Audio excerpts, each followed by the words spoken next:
Olá, eu sou Alessandro da Silva, juiz do trabalho lotado na terceira vara do trabalho de Florianópolis. Estou aqui para participar do projeto Reforma Trabalhista em Minutos da Escola Judicial do TRT da 12ª Região.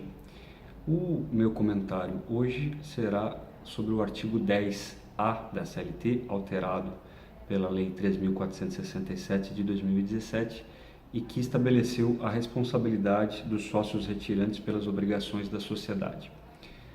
Antes dessa alteração legislativa, não havia nenhuma norma que estabelecesse como se dava a responsabilização do sócio retirante.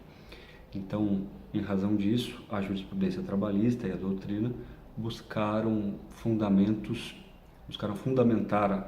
o seu entendimento nas normas estabelecidas no Código Civil, cujos artigos 1003 e 1032 regulam a responsabilidade do sócio retirante. Esses artigos do Código Civil, eles estabeleceram em 2 anos a responsabilidade a partir do momento em que a modificação contratual é averbada. A partir também dessas previsões legislativas, surgiram 3 correntes de interpretação. Por trás dessas 3 correntes de interpretação, é possível perceber a priorização de distintos valores, distintas visões de mundo. Primeiro, uma linha que procura priorizar a segurança jurídica para a realização das relações de troca mercantis, dos negócios jurídicos, e um outro enfoque que busca priorizar a garantia de recebimento dos créditos trabalhistas que, como é notório, são créditos alimentares dos quais o trabalhador e sua família dependem para sobreviver. Então, nessas 3 linhas de interpretação, a gente consegue distinguir nitidamente quais que se filiam à priorização de um determinado grupo de valores e qual corrente que se filia à priorização da outra linha.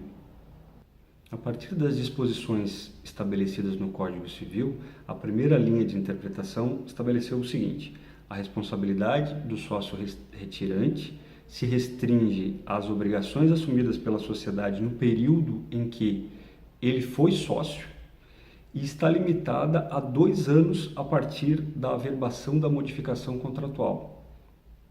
Ou seja, mesmo para as obrigações assumidas no período em que o sócio ainda constava do quadro social, essas obrigações se restringiriam ao período de 2 anos a partir da averbação. Uma segunda corrente, que está no extremo oposto dessa primeira, compreende que a responsabilidade do sócio retirante não se restringe apenas às obrigações assumidas pela sociedade no período em que ele ainda era sócio, mas se estende pelo período de até 2 anos após a averbação da alteração contratual. Então, nesse limite temporal de 2 anos, o sócio poderia ser responsabilizado pelas obrigações assumidas pela sociedade, mesmo não sendo mais ele integrante do quadro social. Então, uma primeira corrente, conforme dito, que limita a responsabilidade ao período em que o sócio fazia parte do quadro social e ainda estabelece um marco temporal de 2 anos a partir da averbação da modificação contratual. Uma segunda, no extremo oposto, que diz que a responsabilidade abrange todas as obrigações assumidas pela sociedade no período em que o sócio ainda figurava no quadro social e por até 2 anos após a sua retirada. Por fim, uma terceira corrente entendia que a responsabilidade do sócio retirante não está limitada a um período, a um lapso temporal, conforme estabelecia o Código Civil.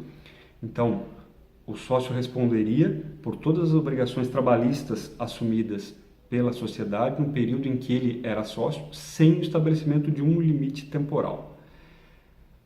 Essa terceira corrente era que vinha predominando, mas a alteração promovida na CLT, que introduziu o artigo 10A, acolheu a primeira linha de interpretação. Então, segundo o artigo 10A da CLT, a responsabilidade do sócio O retirante se restringe às obrigações trabalhistas assumidas no período em que ele figurava no quadro social e está limitada a 2 anos a partir da averbação dessa alteração contratual. Então, ele só vai responder pelas ações ajuizadas nesse lapso de até 2 anos a partir da averbação da mudança contratual. Então, uma vez ultrapassado esse lapso de 2 anos, mesmo que se trate de obrigações assumidas no período em que ele ainda figurava no quadro social, segundo a interpretação literal do artigo 10A, esse sócio não terá mais nenhum tipo de responsabilidade.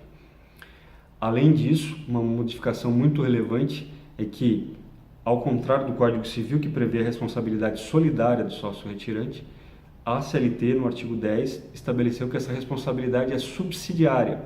Então, ela estabelece